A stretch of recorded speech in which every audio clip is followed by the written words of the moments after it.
Well, good morning, Derby Jack here. If you're here, you probably survived yesterday's alert. If you were like me, you turned off your phone and put it in the microwave, and turned off your computer and turned off your television and read a little bit of Bible or something. Maybe took a nap. No, it didn't. The world didn't end. A meteor didn't fall. But something got turned on. They don't want you to know that.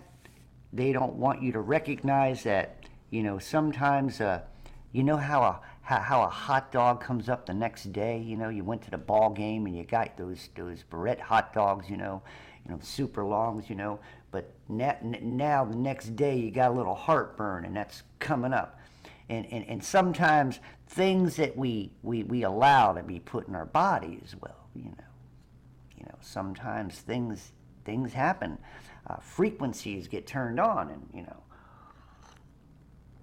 of course you're just the human monkeys out there. They don't want y'all to start thinking for yourself.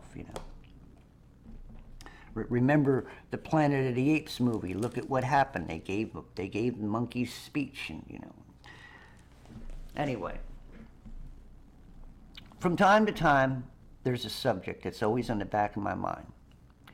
And lately I've been seeing all these, we're going to debunk the flat earth. We'll debunk the flat earth. And they try their best to try to show this and try to show that, talk about numbers. And then I get it kicked, like I said. You get on these other platforms and they're showing CGI planets. They look great. Don't get me wrong. The artwork, the CGI, it's great. I mean, it looks almost real. And I use the term almost real, but it's not. And you see the comments, it's like, isn't God's creation wonderful? Yes, it is, but you're looking at a drawing. You're not looking at God's creation. You're looking at a drawing. Why are they not showing God's creation? And why are they showing you a drawing? It's CGI. They get mad. If you say anything, they get angry. As a matter of fact, I was kicked off Instagram for a day. I wasn't allowed to comment because I said something. I said all this is not real, and somebody got mad and they complained against me. So I was not able to say anything which no big deal. But they get angry when you talk and mock their space and their spaceships and all this other stuff. So anyway, one of the biggest problems that I have always had was gravity. Now,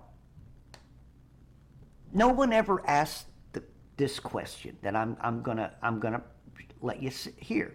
It's always been there. But before we do, let me just read this. Chapter 1, Genesis. In the beginning, God created the heavens and earth. And the earth was without form and void, and darkness was upon the face of the deep. And the Spirit of God hovered over the face of the waters. Now, God created. That's all I'm going there. God created. Now, let us look at gravity. Now, let me have a swig of coffee. It's going to be a big one here. Now, some of the scientism people are going to come across this, and I'm going to see comments underneath. Oh, you're a butthead. You don't know anything about science. Blah blah this and that, and you don't understand. Neil deGrasse, okay, big pot smoker, smokes a little bit too much pot. Got a lot of brain cells dead up there, and he's supposed to be the foremost person who knows about space. Of course, he's spaced out most of the time. But anyway, I've heard him talk about gravity, and basically he says that there's gravity. We don't know what it is.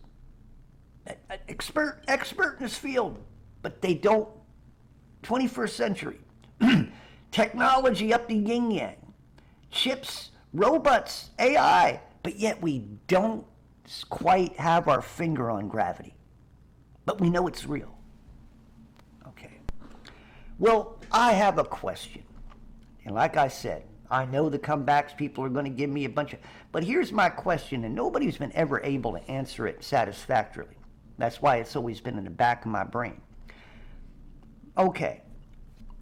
When I was a kid, I used to think gravity was something that pushed you down, the force that pushed you down. But it's actually, it's a force that pulls you down, right?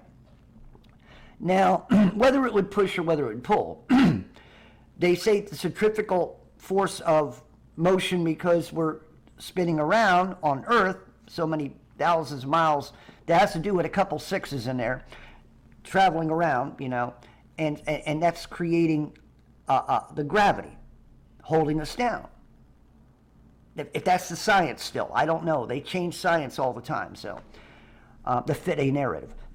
But anyway, so my question has always been, if it's force pulling down, how does gravity know the difference between how much force it has to have to hold the waters of an ocean down? And how does it know not to give the same force to hold us down or pull a bird out of the sky? And when you see a butterfly float and a leaf fall off a tree slowly in the wind, how does gravity know the difference between what its pressure or power of pull is on bigger bodies of, like I said, water, compared to smaller things on Earth? How does it know how much pressure, even in the waters, that it puts down? Because wouldn't the fish feel that pressure? Now they say when you get further and further down, you get that heavy water because it's because of the weight. But weight is different than what they say gravity is. That's always been a problem of mine.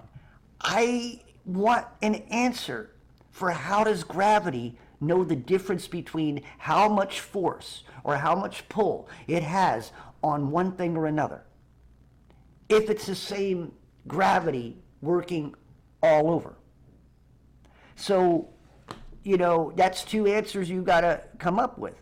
Now, I propose another question. First of all, they don't know what gravity is. Find out what the hell gravity is, and then tell me how gravity knows the difference between a lighter thing and a heavier thing. How does it know not to pull certain things faster than it needs to? That's what I'm saying. Now, when we take away the idea of gravity, none of those questions are proposed. That means that when you look at it, that there is no gravity, then you don't have those problem questions. Because with no gravity, everything just lays. You see? With no gravity, there's no force to have to hold us down or a force to have to pick us up. We are basically dealing with weight. Just dead weight. That's it. It's the weight. If you're a leaf and a little wind blows, that leaf is going to move, or that feather is going to float. It's going to get up and move in the wind. We are heavier. We're not going to move unless it's a heavier force wind. It has to do with forces, but not anything that's having to hold you down. There's no need. You see? So when you take away gravity, the questions I asked about, that gravity to me brings a problem. When you can't answer what gravity is in the first place, and in second place, you can't tell me how gravity knows the difference between how much pressure, how much force, how much pull from one thing to another, from a heavier to a lighter, if it's the same gravity all around the spinning world. So these are just questions. I may be a dumbass. Maybe, you know, by asking this or saying this, I've opened up a window of so much ridicule. Cool and fine. But if you were to sit down just for a moment and think about that for a moment, think about that. How does gravity, if gravity is, how does it know? Does it have a mind of its own? Does it Does it understand the it's like I've seen pictures of the dogs with the little puppies or kittens, and the dogs are, they treat them with a kid glove, and they're, like a mother dog, she'd treat little kittens, with a, and they know how, but at the same time, they're big dogs, they could snap their necks. How does gravity know? Is it alive? Is it an entity? Does gravity know how much pull force it's supposed to have on the oceans compared to one of us? 125 pounds, that's about it. And it knows not to pull me down or pull me down with the same force as pulling down the waters. As I said, so the word gravity causes a whole lot of problems. It causes a whole lot of mystery that nobody seems to be able to answer. And so to me, it's one of those things that you can't believe in. It's not true. It doesn't make sense. And if it scientifically does not make sense, and you keep saying it's scientific, but if it doesn't make sense, and there's no answer for the questions that pop up, cannot be the only one in the world that's never wondered about that. It's just most people probably don't know how to ask the question or feel stupid asking it because don't you know anything about science? I don't give a shit about science. Not the science that the world has been mustering. I mean, you got a science around how to sell vaccines. I have a problem with that. Okay, you make science up to sell vaccines. You make science up to sell space. You make science up to do this and to do that. Also innovation. Innovation controls the masses, meaning that you have to upgrade with everything else. When everything upgrades, you have to upgrade with it. That's a problem, you see. But yet, that's what they're going to do. So, I just thought I'd bring this out. I know I'm going to get a lot of ridicule from you scientific folk, but somebody stop giving me the ridicule and give me an answer that makes sense. Okay? You know what my question was? How does gravity know? How does gravity know the difference? Of bodies, of weights, and knows how much pull, how much force, whatever, that it has to have for each. Make it make sense too. Tell me something that makes sense. I don't want to hear vague answers about, centrifugal force and there's a certain, blah blah. Don't give me all that scientific bullshit jargon because it ain't gonna wash. I've heard it all before, and you still cannot answer the simple question: how does gravity know the difference? So, that's a Derby questionnaire, a Derby gripe, and a Derby rant. Okay, so keep me in prayer as I keep you all in prayer. We're still waiting for money to come in. I did a little thing. I shouldn't have done it. Just for a couple $100, I made a loan, and I really looked back, and I really shouldn't have.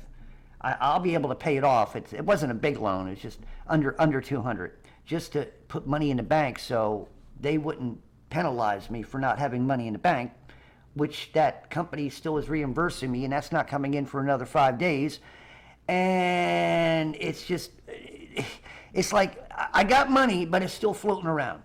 Like my buddy who owes me money, it's all wrapped up in the court proceeding. Apparently, his PayPal got hacked into by a pornography ring, and so everything is being substantial evidence, and until they finish the court case, they can't release him money back to him. And if you know anything about these court cases, they can go on and on and on and on and on, because people get paid by, how long they can drag these things out.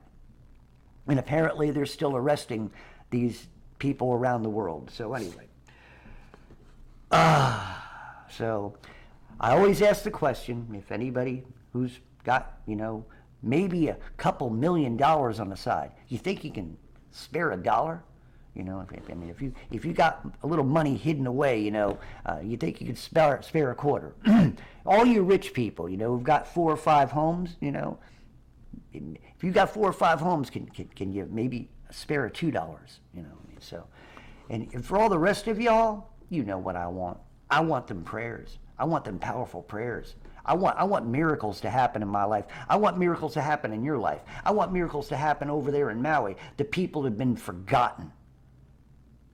Yeah, you don't hear about them on TV anymore. Maui don't exist. Nobody even talks about aid over there.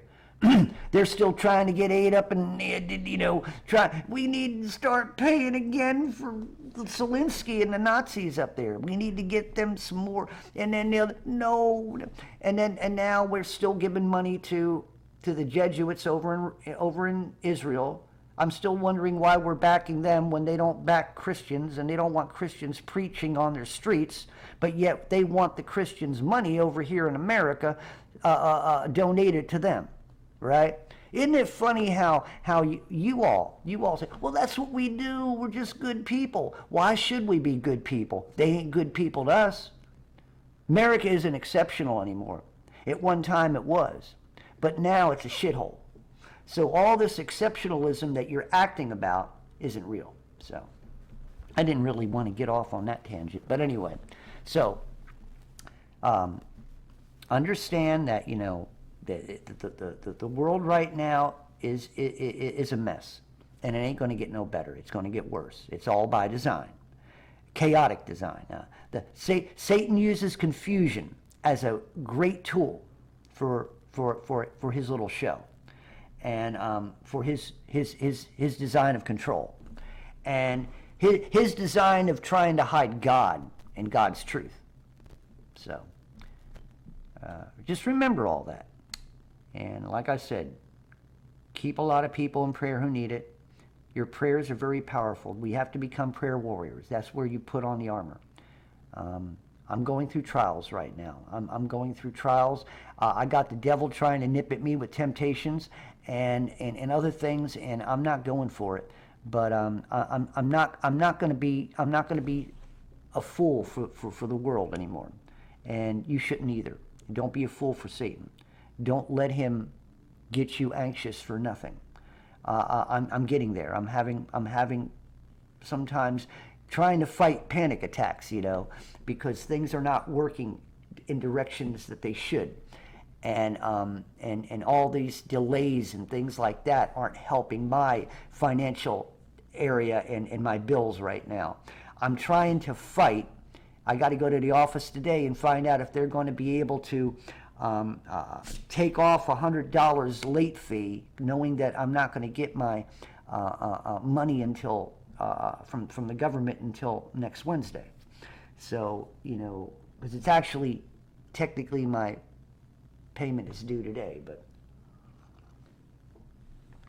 so like I said, keep me in prayer that things get expedited quicker than they are, and my friend too. His name is Lee. Keep his situation. In saying all that, Derby Jack out. I love you. See you all on the other side.